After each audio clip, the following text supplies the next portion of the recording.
My husband sponsored a poor female college student. While I was being dragged into an alley by a criminal, he was helping her pick out lingerie. While I was hospitalized with serious injuries, he used the money my mother left me to buy her a limited edition handbag. I confronted him in a heated argument, but he accused me of being unreasonable. I thought your injuries were so serious, but look, you didn't even die. Besides, your money is my money. I'll spend it however I want. When being trailed by the murderer, I called Mark Simpson. He answered impatiently, I already told you I'm working late tonight. What do you want now? The person behind me continued to follow relentlessly, forcing me into a dead end. My heart pounded like a drum, and my voice trembled. Help me, I'm being followed by a murderer. He's holding a knife. There's no murderer. Stop imagining things. Mark's tone was annoyed. You always call me at night. Can't you just let me work in peace? Will this ever end? I humbly tried to explain. It's true, I'm not lying. Suddenly, a sweet, flirtatious female voice came through the receiver. Marky Boo, does this lingerie look good on me? Hearing Angela Bright's voice, I froze. Before I could question anything, Mark immediately hung up the phone. My heart sank, and the murderer's footsteps grew closer. The instinct to survive overcame my fear. I clenched my fists tightly, and then threw my phone at him with all my strength, forcing him to take a step back. The murderer let out a pained yell and lunged at me with the knife. I'm gonna kill you.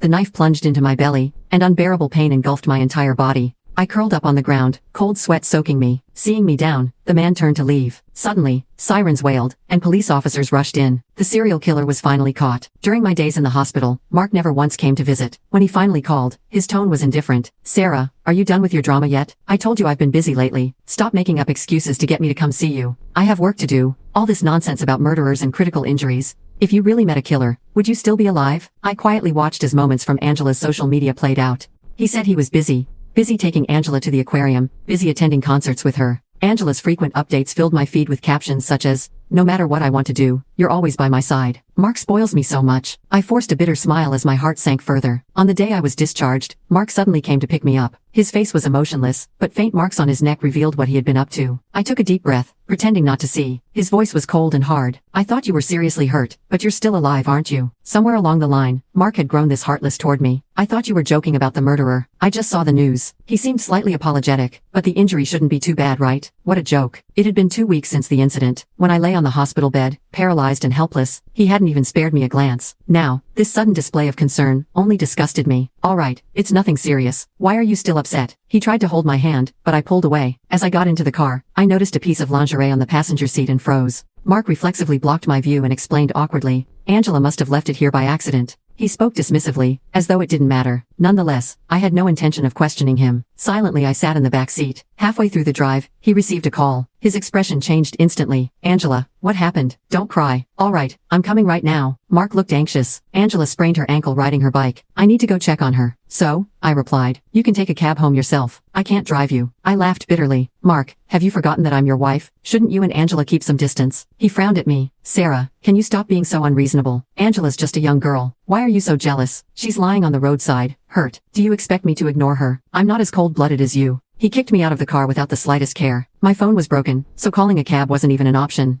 The rainstorm came fast and furious, trapping me at a tiny bus stop. The wound began to ache sharply as a chill rose in my heart. I never thought that, in this lifetime, I would cry over $2. Humbled and drenched, I had no choice but to accept a stranger's charity to make it home. By the time I reached the house, the rain had stopped, but my heart had completely turned cold. Mark returned the next day, and he brought Angela with him. She was nestled carefully in his arms, her voice coy. Put me down, Mark, or Sarah will misunderstand again. Angela glanced in my direction as though her words were meant just for me. However, Mark ignored my reaction entirely and carried her straight to the sofa. Angela's leg is injured, and it's inconvenient for her to stay at her dorm. She'll stay here for a few days. You don't mind, do you? It sounded like he was asking for my opinion, but it was clearly just an announcement. Do whatever you want. In the past, I would have fought with Mark over something like this. But now, I suddenly realized I didn't care that much anymore. Even when Mark carried Angela into the bathroom, I merely glanced over faintly. Should I leave the room? I asked sarcastically. Mark's face turned red with anger. Sarah, don't be disgusting. Stop thinking there's something improper between Angela and me. She's hurt. I'm just helping her. He was so attentive and thoughtful that it almost moved me. Unfortunately, all his tenderness was reserved for Angela. He never once asked me if my wound still hurt. One day, after work, I came home to find Angela trying on my jewelry. What are you doing? I demanded. She looked at me innocently as she twirled the sapphire bracelet on her wrist, showing off. Mark said I could try them on for fun. He said this bracelet really suits me. Sarah, what do you think? Isn't it pretty? I smiled slightly, but my gaze was sharp as it landed on the bracelet. Who gave you permission to touch my things? Startled by my reaction, Angela hurriedly took off the bracelet. Fine, I'll give it back. It's not like I care. She tossed the bracelet at me carelessly. I reached out in a panic, accidentally bumping her as I tried to catch it, but it slipped through my fingers and shattered on the floor. Pain gripped my heart, and my fingers went pale from clenching so hard. Angela stumbled from the accidental push just as Mark walked in. Sarah, it's just a bracelet. Do you have to be so petty about it? Mark scolded, his tone sharp. Angela's still injured. Why would you push her? What's wrong with you? I stood up slowly, cradling the broken bracelet in my hands. Mark, you knew this bracelet was the only thing my mother left me. Why did you let her touch it? Mark glanced at the shattered pieces dismissively. It's just a bracelet. Why are you making such a big deal out of it? Angela's our guest. What's wrong with letting her wear it? My body trembled as I fought back tears. This is the only keepsake my mother left me. Now it's broken. What do you want me to do? Mark sneered coldly. Your mom's dead. What's the point of getting worked up over something from a dead person? The moment those words left his mouth, I felt as though I'd been plunged into an icy abyss. The man who once stood at my mother's hospital bed and promised to love me for a lifetime, how did he become so heartless and cruel?